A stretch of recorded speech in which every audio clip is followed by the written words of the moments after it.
ভারত পাকিস্তান উত্তেজনায় চরম অনিশ্চয়তায় Asia cup. কথা ছিল সেপ্টেম্বরে টি-20 ফরম্যাটে এশিয়া কাপ আয়োজিত হবে, তবে বর্তমান পরিস্থিতিতে এই টুর্নামেন্ট নির্ধারিত সময়ে হবে কিনা অনিশ্চিত হয়ে পড়েছে।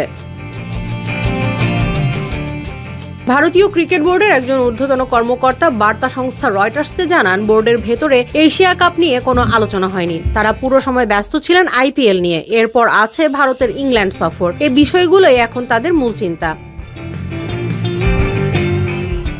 পাকিস্তান ক্রিকেট বোর্ডও নিশ্চিত করেনি তারা ভারতের মাটিতে এশিয়া কাপে অংশ নেবে কিনা, শুধু জানিয়েছে সময় এলে তারা সিদ্ধান্ত নেবে। এদিকে এসিসি জানিয়েছে নারীদের ইমার্জিং এশিয়া কাপ স্থগিত করা হয়েছে। শ্রীলঙ্কায় টুর্নামেন্টটি শুরু হওয়ার কথা ছিল, তবে বৃষ্টিপাত ও চিকুনগুনিয়া ভাইরাস ছড়িয়ে পড়ার কারণে তা স্থগিত করা হয়।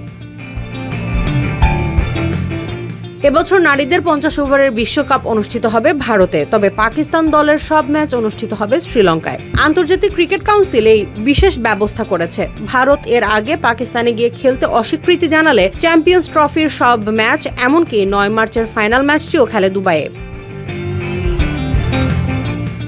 2013 সালের পর থেকে ভারত ও পাকিস্তানের মধ্যে দ্বিপাক্ষিক সিরিজ বন্ধ রয়েছে। এই দুই দল কেবলমাত্র বহুদলীয় টুর্নামেন্টে মুখোমুখি হয়। ভারতীয় জাতীয় দলের প্রধান কোচ জানিয়েছিলেন তিনি পাকিস্তানের বিপক্ষে খেলতে চান না, এমনকি নিরপেক্ষ ভেন্যুতেও না। তবে এ বিষয়ে বিসিসিআই এর সিদ্ধান্ত মেনে নেবেন বলেও জানান তিনি।